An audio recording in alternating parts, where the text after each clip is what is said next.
Et ce matin, nous sommes en compagnie du colonel Bayarja, commandant en second de la gendarmerie nationale en Nouvelle-Calédonie. Bonjour colonel. Bonjour. Merci d'avoir accepté notre invitation dans cette semaine un peu particulière entre Noël et Nouvel An. Tout d'abord, peut-être faire un bilan de ce qui s'est passé à Noël. On a le sentiment que ça a été plutôt calme pour les forces de l'ordre à Noël. Est-ce que c'est vraiment le cas? Alors calme, j'irai pas jusque dire que c'était calme, c'est toujours un moment animé, hein, il y a toujours beaucoup d'interventions, ça reste un des deux moments festifs importants de l'année, mais globalement la soirée s'est bien passée, on n'a pas eu de faits majeurs, beaucoup de petites interventions, mais pas de faits majeurs à déplorer, pas de conséquences corporelles, donc là, on peut dire que la soirée du 25 s'est très bien passée, quoi. Alors dimanche, ce sera le réveillon de la Saint-Sylvestre. Là, les gendarmes seront également mobilisés sur le terrain.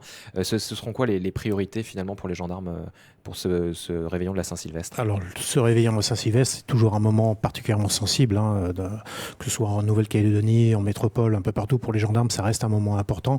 Important pour deux raisons. Des risques de troubles à l'ordre public, hein, c'est un moment festif où les gens se rassemblent. C'est normal, c'est important que les gens se rassemblent, font la fête, mais parfois ça peut entraîner des débordements. Donc on est présent en termes d'ordre public pour intervenir quand il y a des difficultés.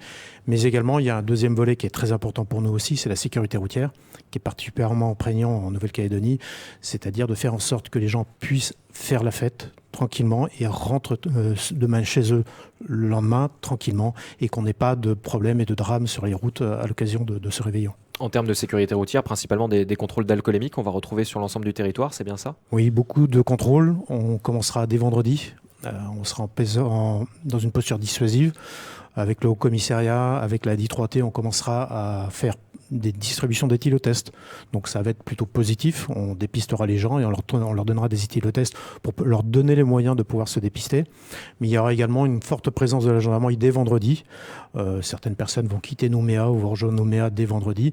Donc on sera présent sur le bord de la route de manière visible pour dès à présent marquer la présence de la gendarmerie et inciter les gens à être vigilants au cours du week-end. Et dans la nuit du 31 au 1er, là aussi, les contrôles se multiplieront et ce sera sur l'ensemble du réseau routier. Ce ne sera pas uniquement les axes principaux qui seront priorisés? Non, là, l'ensemble du territoire sera concerné, y compris les îles. Il y aura un dispositif qui sera présent sur l'ensemble. Alors, il y a plus de 300 gendarmes qui seront mobilisés pour ce réveillon. Donc, ça va être des contrôles. Alors, c'est toute la nuit. Hein, ça va être dès dimanche 16h jusqu'à lundi en fin de matinée. Donc, il va y avoir des gendarmes qui vont être présents en permanence, qui seront présents à la fois pour intervenir et porter secours aux personnes qui seront en difficulté, mais également en deuxième partie nuit, beaucoup sur des contrôles d'alcoolémie, de manière à retirer de la circulation ceux qui se mettent en danger et qui mettent les autres en danger. Et il faut dire qu'en termes de statistiques, il y a beaucoup plus d'accidents entre le 31 et le 1er que le reste de l'année. Oui, alors c'est une valeur indicative, mais en regardant le nombre d'appels qui arrivent au 17, au centre opérationnel de gendarmerie, on constate globalement qu'on a 3 accidents par jour sur une période normale.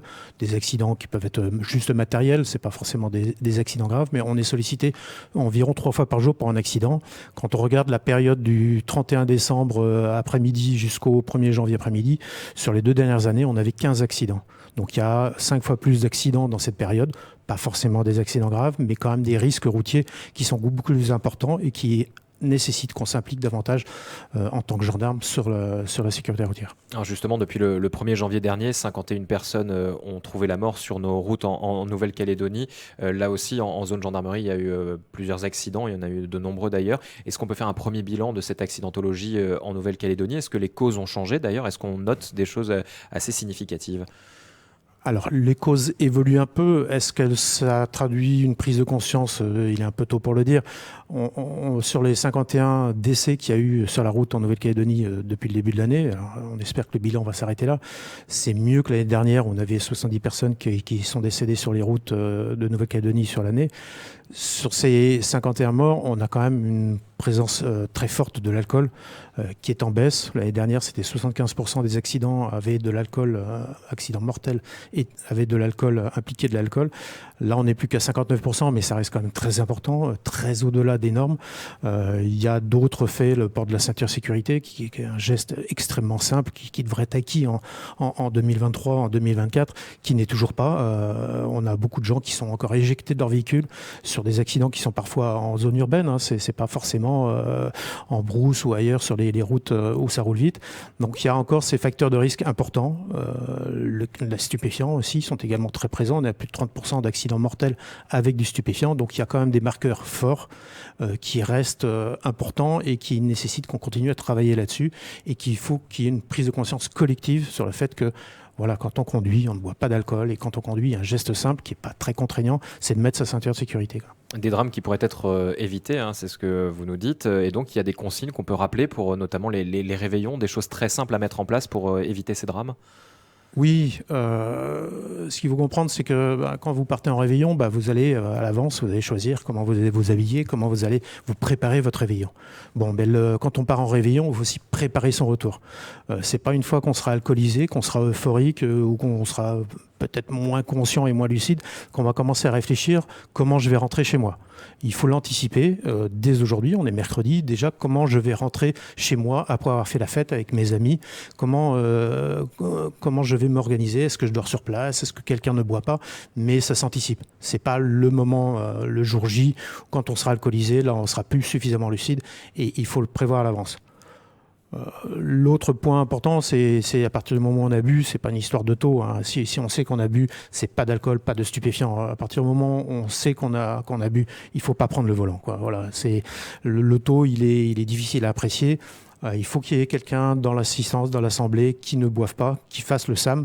Hein, c'était un vieux concept à mon époque, mais quelqu'un qui soit désigné dès le début de manière à pouvoir anticiper également ce retour.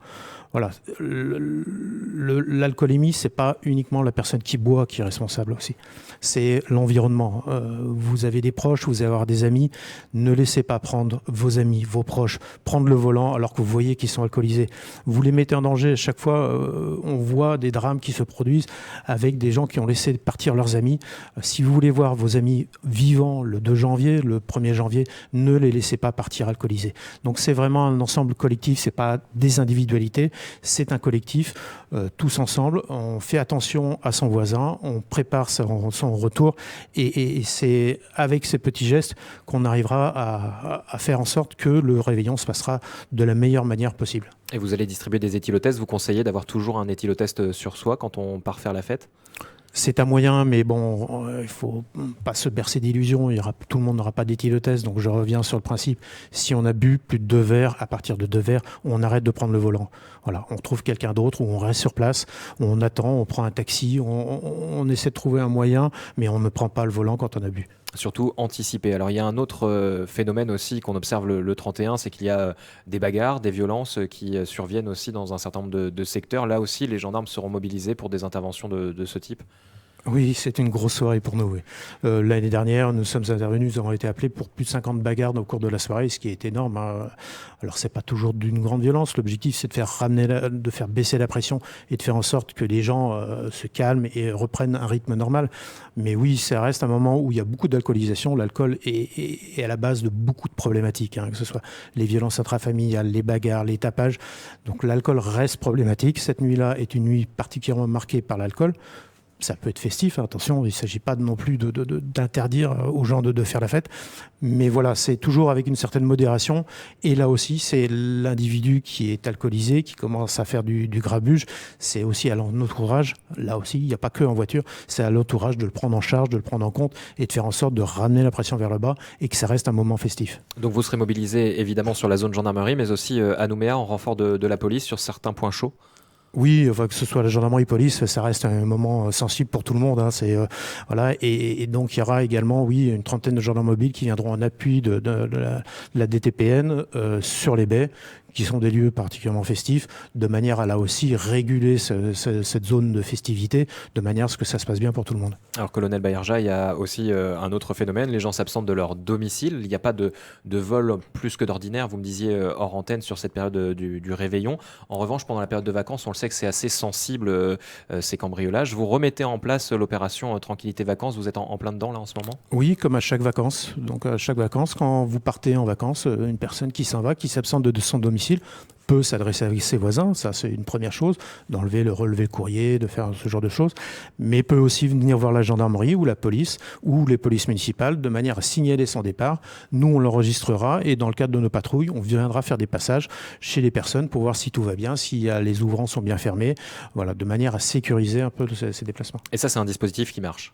C'est un dispositif qui marche, voilà, qui pas très connu, mais qui fonctionne. Ouais, ouais. Il suffit tout simplement de se rendre en gendarmerie ou au commissariat de police. Voilà, à chaque vacances, on peut venir et puis signaler, je vais être absent pendant une semaine, 15 jours, n'hésitez pas, et nous ferons des patrouilles, et nous viendrons faire passer sur les logements qui nous ont été signalés. Parce que là aussi, des gestes très simples sont à mettre en place pour ne pas être cambriolé. En général, il suffit de bien fermer, de respecter un certain nombre de règles, et ça dissuade au moins les voleurs qui se heurtent à une difficulté dès qu'ils arrivent chez vous. Oui, bah c'est d'être vigilant sur, oui, c'est ça, sur bien fermer les ouvrants, hein, quand on s'absente, et fermer ses portes, fermer ses fenêtres, voire fermer ses volets.